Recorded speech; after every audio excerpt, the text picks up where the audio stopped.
Hello, everyone. Welcome to my YouTube channel. Please click below to subscribe. I'm so excited today to have with me two distinguished women I've known for a number of years. Jennifer Chen, who is the director of the ACC Foundation, and Charisa Bell, who is with CDisco, an e-discovery company. Rather than me introducing you, Jennifer, tell us a little bit about yourself, and then we'll move on to Charisa. Sure, thank you. And thank you for having me. I'm very excited to be here. As you mentioned, I'm Jennifer Chen. I grew up in Boulder, Colorado, and my parents are from Ohio and Louisiana. So I've got a big Midwest and Southern influence in my family. And as you can see, I'm not Asian. A lot of times I will get that confusion with my last name. My ex-husband is Jamaican Chinese. And so that's where the Chen came in. Charisa, tell us a little bit about yourself. Well, just the same as Jen, I didn't know this. I'm a Midwestern girl as well. I was born in Chicago. I was raised in Wichita, Kansas, which a lot of people don't know where that is, but we're smack dab in the middle of the United States of America. I also have Southern roots in Mississippi, right outside of Jackson. So I'm really excited about the Southern roots there. So we have a similar background. And yeah, that's a little bit about me. I live in Metro Atlanta area. I've been here for over 20 years now and really enjoying that process. So it's a little bit different of a cultural change coming from Kansas and moving to Georgia, but I love it. Well, I have a zigzag trajectory too. I was born in Puerto Rico, Dominican mother, Puerto Rican father, moved to Ohio because my grandfather worked the steel plant, studied law at St. Louis University, and ended up in Jacksonville. Wow. So it's amazing how we ping pong. Yes. The topic today that we're going to discuss is basically issues confronted by people within the Hispanic and African American community. Often you see a lot about the discrimination and racism, between white, black, or, white, Hispanic, but nobody ever really talks about the discrimination or colorism within our own communities. What I find is that we often fight among ourselves when we shouldn't be. So there's a term that's been used quite a bit. It's called, colorism. Charisse, can you tell us a little bit about that term, what it is? Well, colorism, oftentimes people confuse colorism with racism. And they're two different things, they're entirely two different things. Colorism usually exists within a certain subset of groups, and it's internalized and it's based on the color of your skin. So that's just a simple, layman's term way of describing what colorism is. So lighter skin, darker skin, there's on the spectrum of the skin tone. And that's really where colorism lies. And it's a discriminatory tactic based on your skin.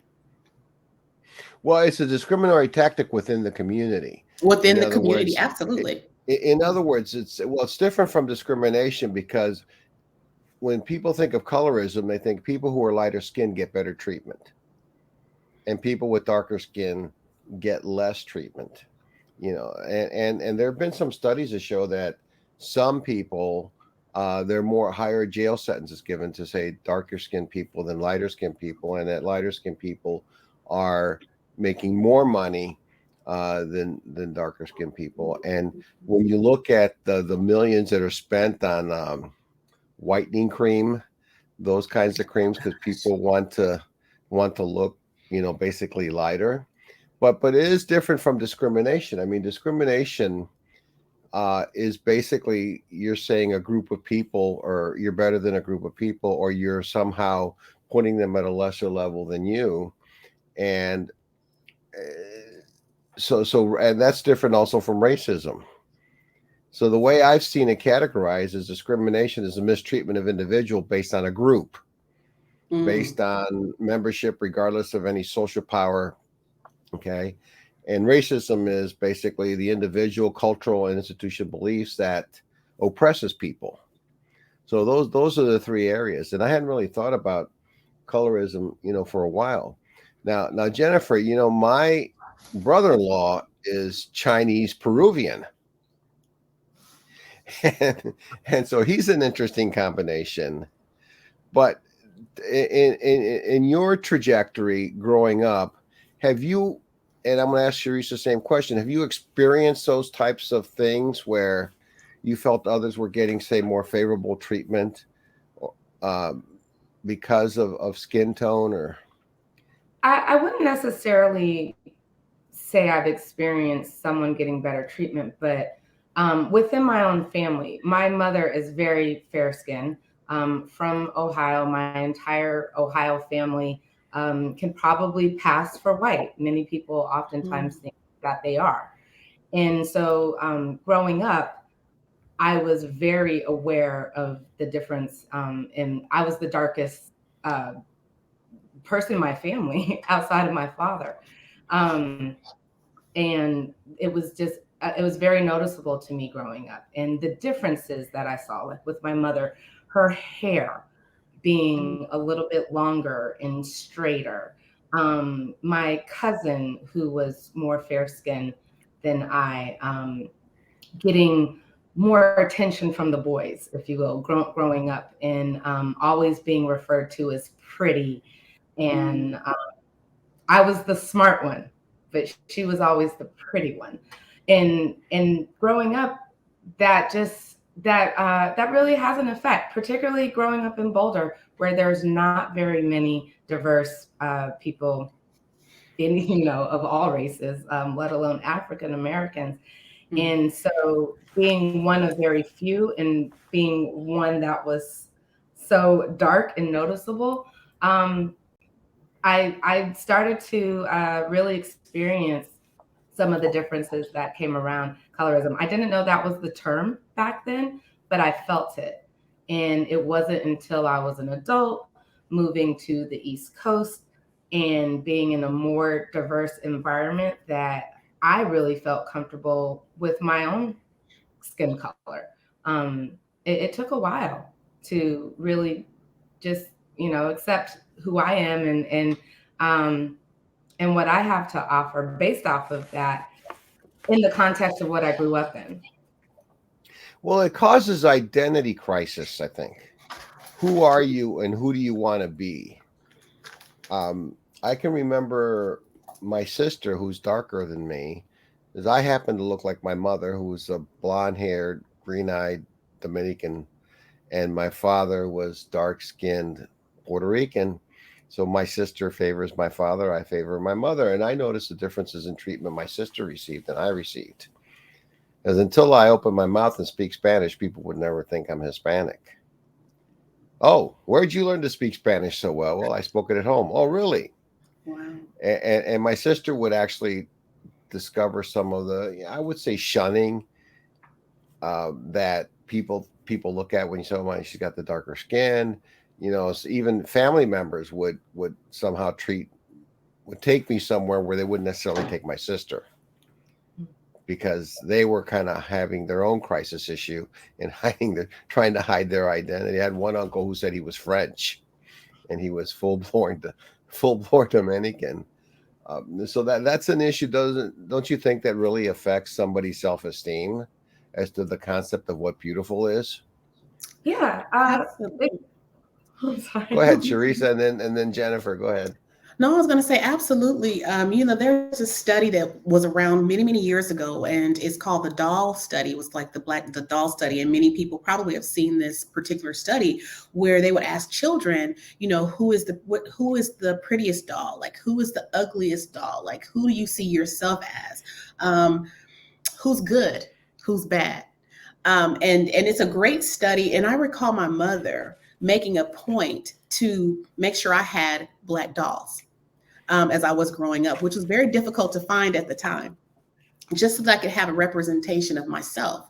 That was a challenge. So again, that identity crisis, it does create one, and there's residual that comes with that. A lot of people are in the workforce today, and even in their homes, in their family lives, how they marry, it's all determined upon someone's skin tone. There used to be, and I don't know if you guys have heard this term, and I didn't hear this until I got to the South. It's the paper bag test. And they would say that if you, your skin tone, and correct me, Jen, if I'm wrong, I may have it a little bit skewed, but if you, they didn't want you to marry outside of, if you're browner than a paper bag or lighter than a paper bag, you're okay. Even for getting jobs and opportunities. If you were darker, if your hue was darker than a paper bag, then you're shunned against. And so they created instances where our culture would only marry people who were of the same skin tone or lighter, so that your children would not have brown skin. So I now live in Germantown, Maryland, and there's a story about a family from the Maryland area, the Proctors. And it's almost become like an urban legend here. The Proctors are very fair-skinned, and apparently they would marry, whether it be within the family or they were specifically marrying to keep the fair skin in the family. And while I don't know how true this urban legend is, every Proctor I meet in Maryland is very fair skinned. Wow. So yeah, I mean, you know, it happens everywhere. And I think we're all aware of it. And growing up, you don't know what it is. You don't know what to call it, but you just grow up knowing. You do. And so that creates obstacles when you're growing up, when you're trying to find a career, when you're dating. It's interesting. So Jennifer, tell us, say, your trajectory and what are some of the obstacles you faced because of these issues, or maybe you didn't face any obstacles because of these issues. Well, you know, I was thinking about that, and I don't actually feel I have faced obstacles, but I think I overcame them very early. When I was in the 6th grade, I had a teacher who told my mother that I was not capable of getting good grades and doing well in school. My mother absolutely disagreed. And, you know, we went to the principals and we did all these things, but my mom did not pull me out of that teacher's class. While she knew it was going to be tough, she also knew I could do it, and we we're going to show this teacher otherwise. And certainly have been very successful since the 6th grade. And I think just having that experience young of you know, somebody telling me that I'm not going to do well because of my skin color, I'm just always out there to prove them wrong.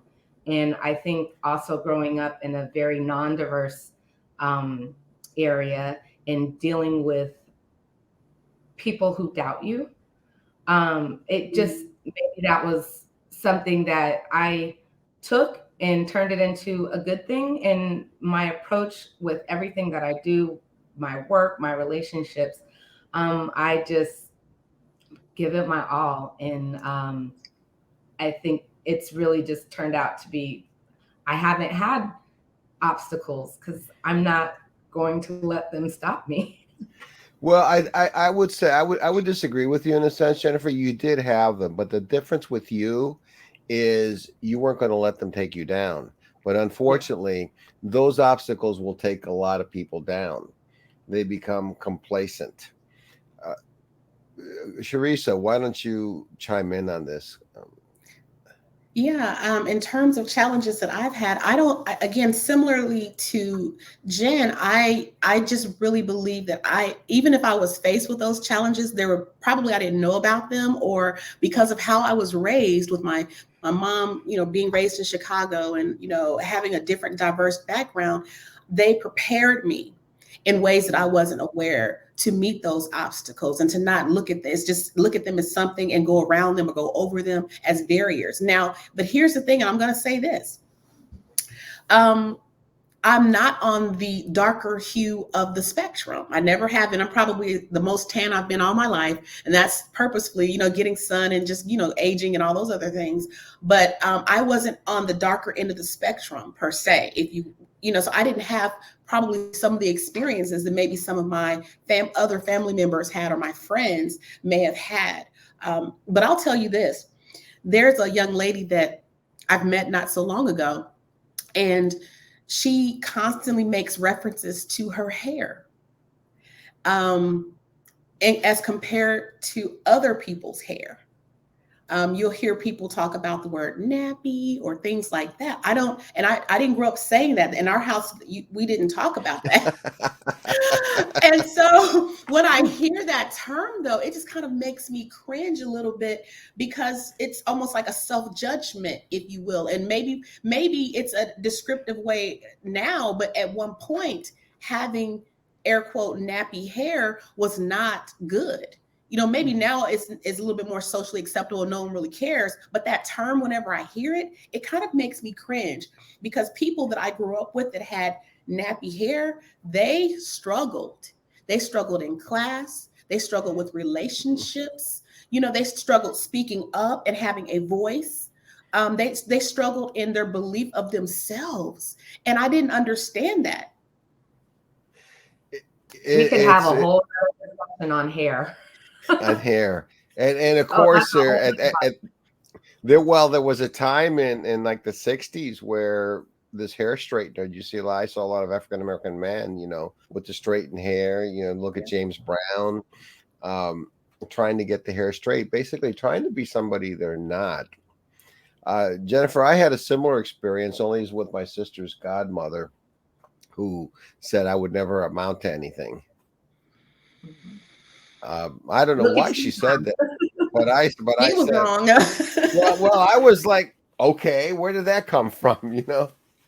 And fortunately, it never bothered me. But I'll tell you an interesting story about my two boys. My two boys both said to me, "Dad, I wish I were white." Mm. And you've had that issue too? I've thought it at points in my life as a child. Once you see the differences in how the treatment is, I was like, wow, I wonder what it would have been like had I been born non-Black. Well, at first I thought my boys were experiencing some trouble in school, being picked on. And my oldest son, who's now 26, I said, well, son, tell me why do you feel this way? Was somebody picking on you? Because I was ready to go down to the school and kick some butt. And so he said, no, Dad, I just wish I were. And then my youngest son, who's now 8, I'm going to be 18, said in the car, said, Dad, I wish I were white. And I said, why? Because I just wish I were. And then, of course, somebody bothered me. So I spontaneously called my friend who has red hair and freckles. And I said, Pat, I have a question for you. If you had a choice between being white or dark, which would you rather be? And she said, dark. And my son says, Dad, you told her to say it. No, son, I just called her now. And she says, people are always buying suntan lotion. They want to be dark like you. So I told both my boys. So that's an interesting contradiction. You got dark people trying to be white, and you got white people trying to look tan. That could be the subject of another one. And I told both my sons, I said, both my boys are really proud to say good-looking boys. And I said, there's going to come a time where you're going to be grateful that you look the way you do. And both of them said, Dad, I know what you mean. So it happens everywhere. And also, if you look at not just the African American community, the Hispanic community, because with the Hispanic community, you have Indian looking, non-Indian looking. You go to Mexico and you've got people who are, from Aztec and Mayan descent, and there's a different look to them. And when you look at Mexican TV, who do you see? When you look at Bollywood, who do you see? Mostly the lighter skinned Indians. If you ever seen a Mexican novela, I mean, all the people are quite beautiful people, like in the American soap operas, right? So that's even a personification of beauty, right? You're only beautiful if you look like that. Well, for me, it was more about opportunities, Rudy. My thought process was about treatment.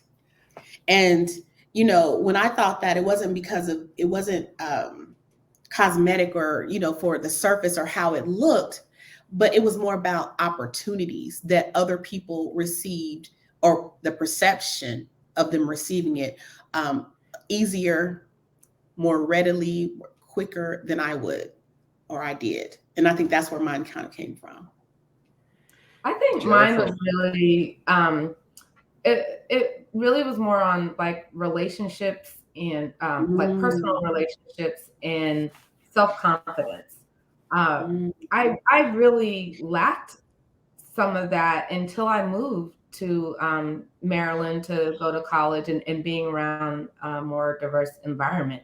I was always the person in Colorado growing up. I was always the person that had a lot of friends, but I didn't have boyfriends.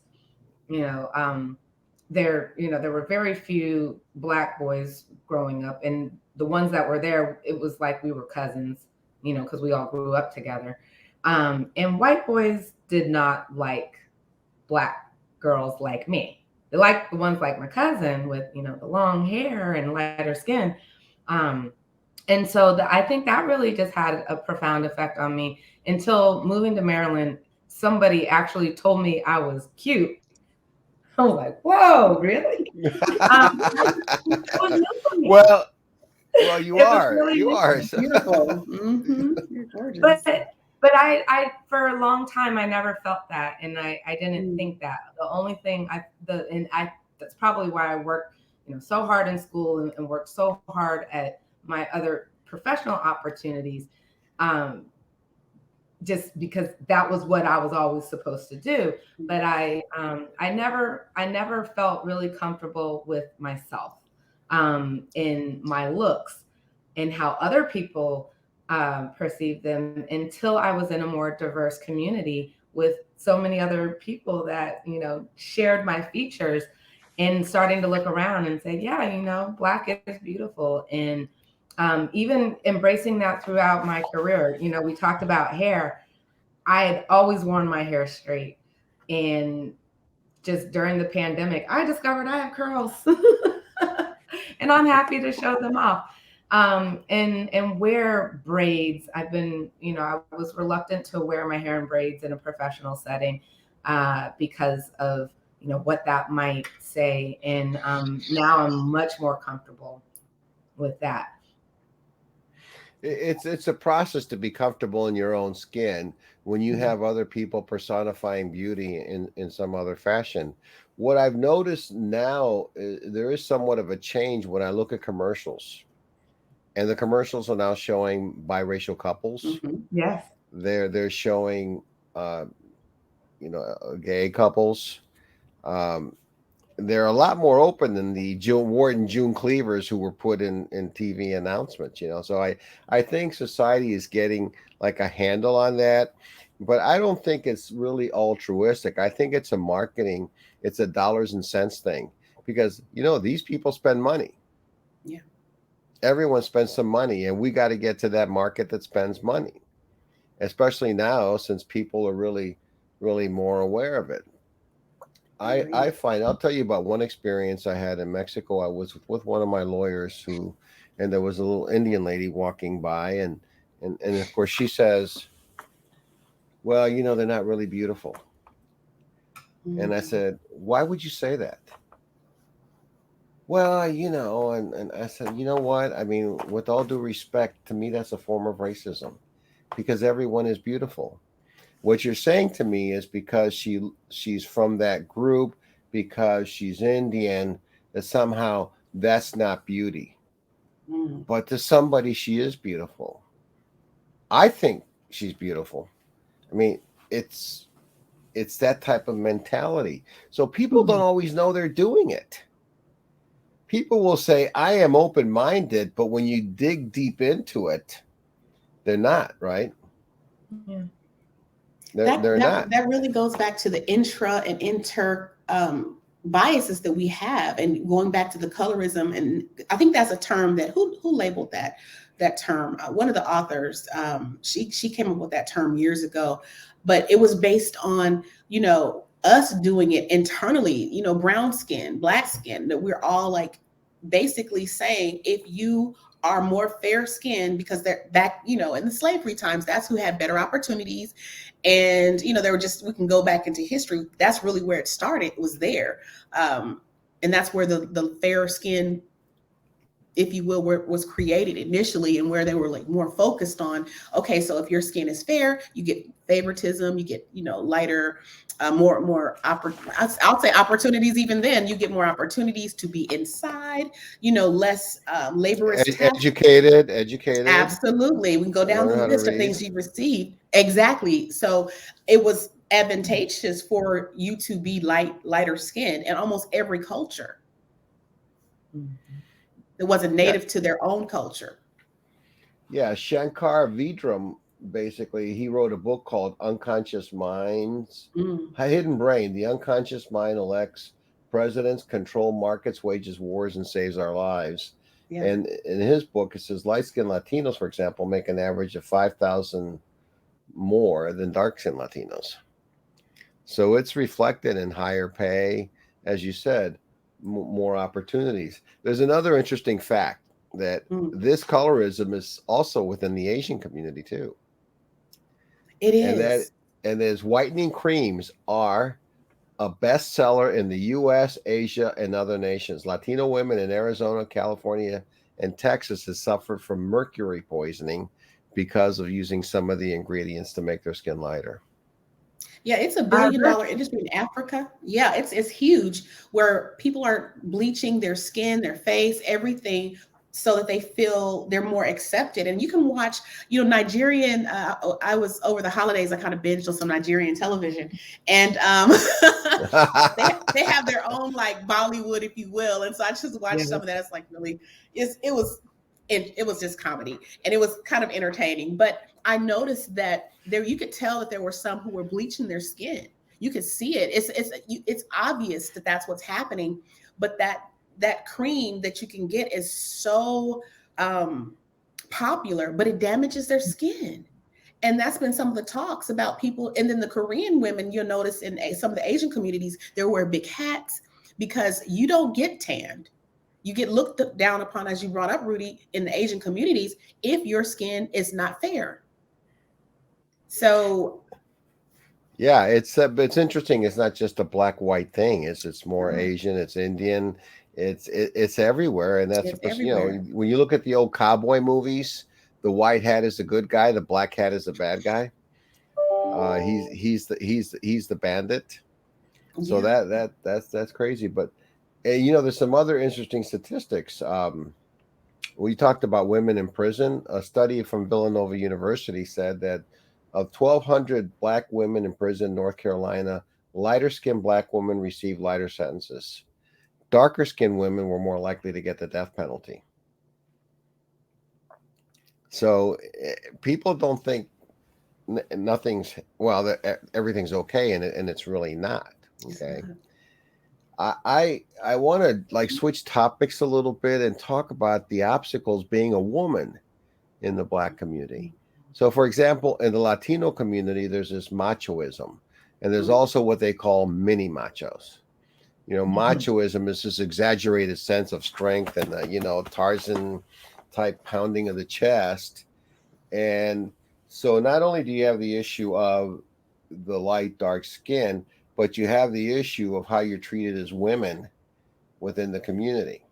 I can remember having a conversation with somebody who said to me that there was no real need to educate his daughter. She was a Hispanic man because she's just going to get married and her husband's going to support her. mm. And I said, well, you're divorced and your wife is having to work and she has no education. And he just sat there and, oh, well, I guess you have a point. His Mm. daughter did become educated. So, what? How do you see that also in the? I can tell you how it happens in the Latino community, but how do you see it in the African American community? Go ahead, Jen.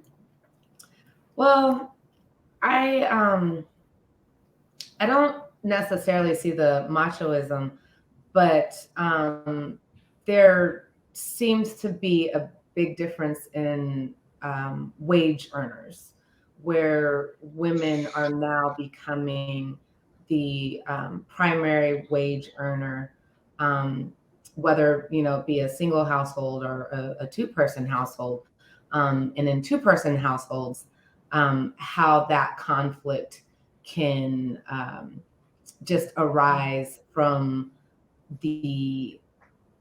I don't know if men see it as a lack of control or perhaps it starts to just affect their own insecurities somewhat around being able to care for and take care of families. That's something that I've seen, just the big difference in the wage earners. And then I think it's the single parent households are common whatever race you have, and there's some things that come out of that, but I think women, particularly Black women, are just some of the strongest, most amazing people out there. They take care of so much, and for me, I've gotten a lot of mentors and just good examples to follow, and to say, okay, it's okay that I am working and thriving and wanting more for myself and my family and those that I love. And if I can do that with the support of a partner, that's wonderful. But if I have to do it on my own, I'm also prepared to do that. How about you, Charisa? Well, I have a little bit of a different view, but I will piggyback off of part of what you said, Jennifer, in terms of us not having in your community, the masculinity, the men feeling like the women can't do certain things because they're male versus female. I don't think we have that type of a dynamic as much as other cultures. And I think that's also rooted, I hate to keep bringing it up, in slavery. And the separation of the family. And so many times women had to step up and prepare and provide safety for their families, other people's children, and so forth and so on, historically. And so I think that has kind of come into the development of us as women in terms of how we educate ourselves and best prepare ourselves. We have decided that this is an opportunity and a necessity for us to, when we have to provide for our families and we want to do it the best way we can, and we know that that's linked with more education and just different things that we layer in community. I don't, and it's hard, I hate to speak toward a Black male when there's not one present, but I think that's a totally different discussion of how they feel. I believe it's a bit of emasculation. I think some men struggle with the fact that if they are in a two-person household, the woman making more money. I think that's always been a struggle. It has, well, not always, it's become a struggle for our community and our race, more so than maybe other races. Black men don't have as much of an opportunity as men of other races in terms of in the professional world, in terms of corporate America and things like that, like what we do. I don't know about you, Jen, but if we look at statistics, when like my daughter went away to school, she attended American University. When she went to American University, there were, of course, it's pretty diverse. I know you're familiar with that American in your area, Jen. Very nice school, very nice campus, great out. But if you look at the demographic, you don't see very many Black men in that environment. More Black women than Black men. And, of course, less Black women, period. But still, the equality is not there. And that's kind of across the board at colleges and universities. People will go away to school and they don't get a chance to meet anyone because there's not any Black men available, if that's their preference. And so I think that continues to kind of bleed its way into your household, into relationships, into how you formulate your families. And I think that as Black women, we've had to, almost by default at times, step up and be the primary breadwinner, step up and be, everything, because we've had to. And so you just make a decision, you move with it. Maybe it's not a preference. I mean, I'm a single woman right now and I don't really care for it. That's another discussion, but I'm doing what I have to do. I'm a divorcee, and I'm like, wow, if I had to choose, I'd much rather have personally to have the companionship and a relationship and having someone to build with. But I think it's just different for our community more so than any other race. And that's a different discussion, different dynamic. And I think it's very deep where it comes from, but it's all rooted and begins in, I think colorism is a part of that. Our Black men, I was reading an article last night where it was saying about the punishment. We talk about, sentences being passed down. The darker men are getting heavier sentences than the lighter black skinned men. Criminalized even more so. They get treated differently if they're getting pulled over, for a traffic ticket, differently than someone who may be a little bit more fair skinned. And I don't like light skin. I don't like that term. But anyway, I find myself using it, but more fair skin or whatever you want to call it. And then also for opportunities in the professional environment, promotions, pay is directly correlated with skin tone. And they've proven that. It's not just, us having a conversation about it. It has been proven like 25%, up to 25% difference in pay. They were saying they'd rather hire a lighter skinned black male that has a bachelor's degree than hire a darker skinned black male that has a master's degree and more experience. They'd rather hire that person. This was documented. Someone did a research on that. And I'm like, oh my gosh. So these are things that have been proven. So I don't know. It's a very different discussion to have. It's a touchy subject. That's why a lot of people don't want to have it. But it's like one of those unspoken undercurrents in our culture. It's there. It's been there. People don't often speak it, but it's there. Well, I mean, Jennifer's known me for a long time, and she's known that if anything, I'm not shy about saying what's on my mind. But this is a topic I thought that we should really discuss because I've seen it, and I've seen it growing up as a Hispanic male. You would look at me and think, well, what discrimination did you ever have? But I've heard the word "spick" so many times growing up that you become immune to that kind of stuff. I will go on record as saying that I think women are superior. And the reason I say that is because if you look in the African American community, most kids are raised by single moms because the man just disappears. Yep. So now she's got to put food on the table. She's got to take care of the kid, and then out of responsibility, the guy just goes off and does what he wants to do. Maybe he's in another relationship, maybe he's whatever, but it's the same thing sometimes in the Hispanic community too. That I say there's a little bit more macho there, in that and there's like two types of macho. There's just plain out macho, and then there's what they call mini macho, where the man tries to control the woman because it's his will that's more important. For example, no, you can't go to this particular party, or you can't hang out with that person, or I don't want you talking to another man. I don't care, even though he's your cousin, I don't want you talking to another man because I own you. And so basically the machoism is, this is just my coining of it. Machoism is when the man thinks he owns a woman and he can do whatever he wants and that she's his object. So I remember one day being in Mexico. This was a long time ago. Went to this family's house for dinner. They're wealthy watermelon farmers, and this was up in the state of Sonora. And they ordered out Chinese. And as I'm sitting there, and the daughter says, "Dad, do you want me to serve you?" He says, "No, I want my wife to serve me."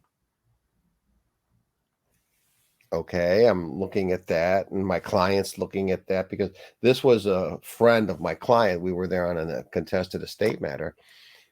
And I'm like, okay, well, and they got divorced sometime later. But that's that's the machoism you see. And so then the mini machoism is where you have these attitudes, like when people say, "No, I don't hate black people," but then they see one coming, they duck. You know what I'm saying? Your daughter starts to date a black guy. No, but I'm not racist. Those are what I call the passive aggressive things, the mini machoism, the what's the word I want to use for it? It's not active racism, passive racism. So all those things hurtle around. The other thing, there is something that really bugs me, is that those who made it don't want to help those didn't make it. Mm. So in my world, I it's more like an immigration issue for me, because you get these people who have green cards whose families probably snuck over the border also, now have their green card. I have mine. You're not going to get yours. Mm. Basically, who are the biggest opponents of immigration reform, but I got mine because we're not like them. So I also see it in the African American community too, where I'm successful, but I'm not like them. How often do you see that? And either I one of think you chip in, yeah. Yeah, I think that it's something that you see it in terms of passing on information and knowledge. If you look at the Jewish community, you look at the Asian community, they help one another get to higher heights. They reach back and they help one another. I found, and I don't know about you, Jen, I found that in the African American community, there is a resistance to that behavior. It's almost like us four, no more. I made it. It's, you need to, I got mine, you get yours. Instead of saying, hey, I found something that may be helpful for you, some information. Let me pass on this information on an opportunity, on buying a home, getting a better interest rate, whatever it is, starting a business, whatever that knowledge is. We as a community, they call it, I've heard this growing up, crawdads in a bucket, where if you've ever seen, crabs in a bucket, one will start crawling out, and one will almost get out and pull it back down. The rest of them will pull it back down, trying to come out, instead of helping one another and letting someone crawl on your back because you're at the top and get out, and the rest of all of them could get out if one gets to the top. But we as a community, we basically don't want to help one another. I think in fear of someone doing better than us, or I'm not really sure what it stemmed from, but I found that in the Black community. I've seen that all my life. I even have experiences with that to date, where I'm like, wow, just a little tidbit of information could be so helpful to people, and they will close mouth, won't tell, won't well, I got this opportunity because I'm so amazingly wonderful, when maybe perhaps they got it because of who they knew, but they won't pass on that knowledge and opportunity. I found that.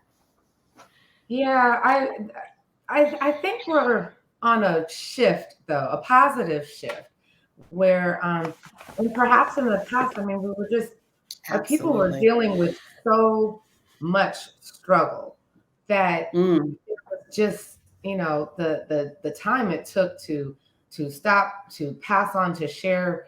I think it was so much, and now we're getting to a point, hopefully getting to a point where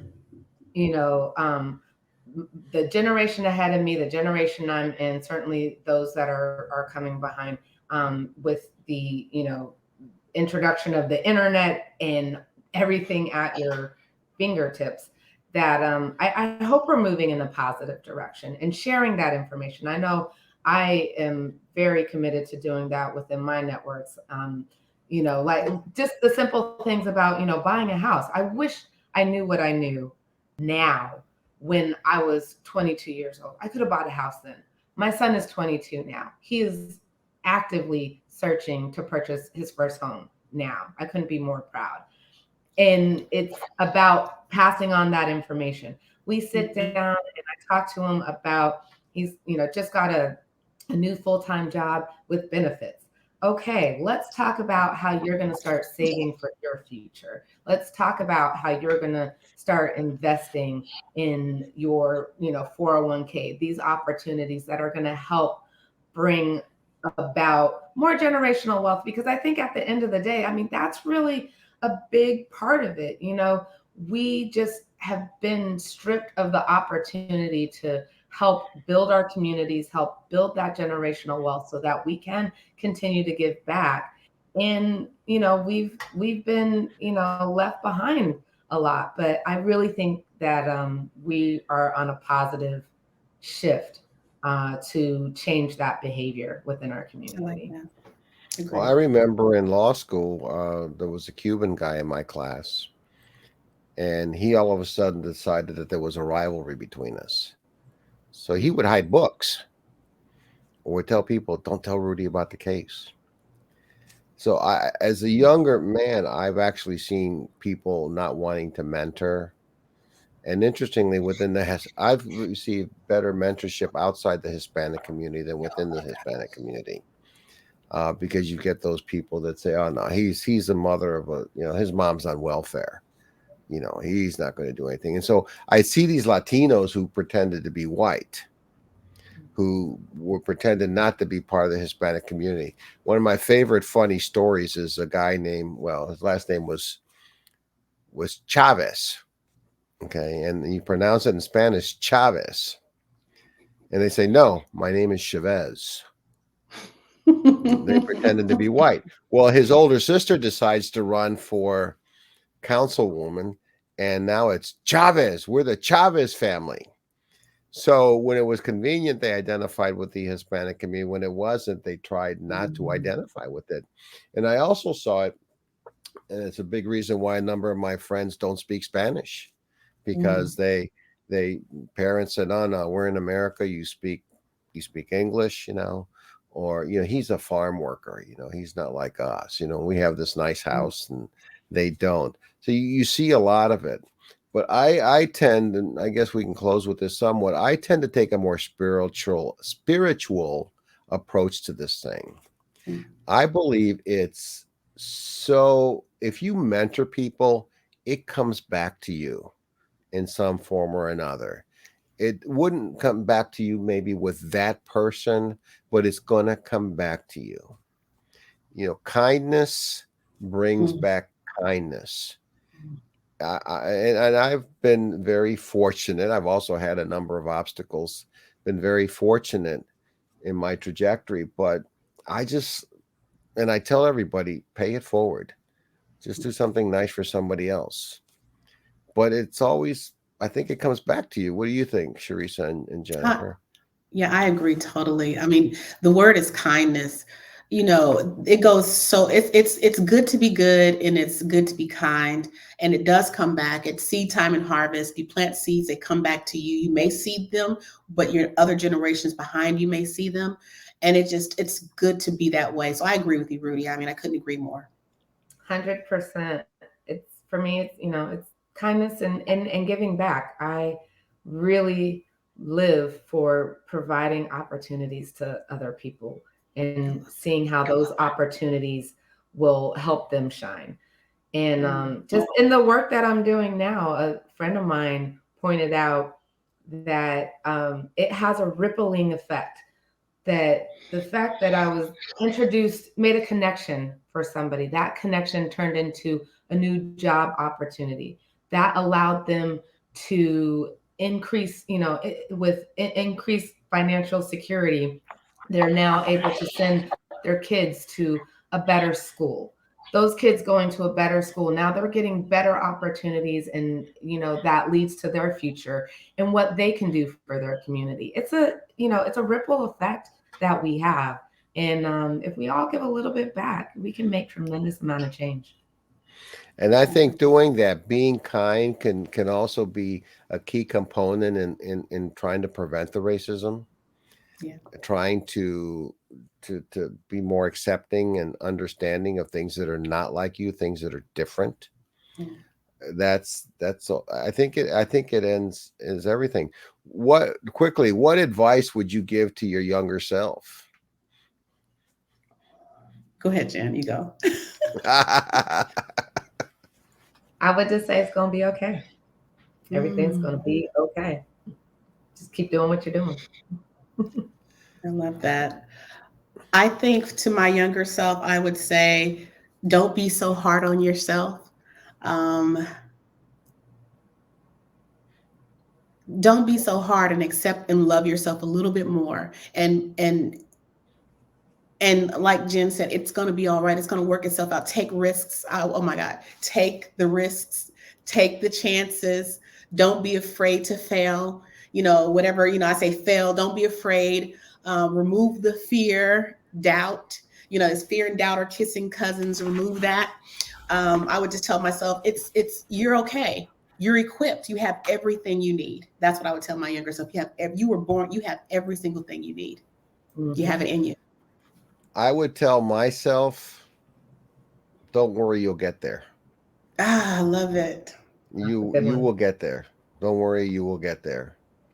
Because we do create our own obstacles. Yes, we do. The worst, your worst enemy can often be you. In here. And you've got a lot of people trying to bring you down. And you've got people who want to build you up. But the person who can bring you down the most is you. You have full access to yourself 24 hours a day. Oh, no, definitely, definitely. Well, I want to thank you, Charisa and then Jennifer, for agreeing to do this. We touched on some subjects that are somewhat delicate, but I think very informative. And to my YouTube audience, if you like this, please click subscribe, and we're going to have many more videos. My next video is going to be on the immigration crisis in the U.S. So be on the alert for that. So with that, I'll just say thank you, everyone.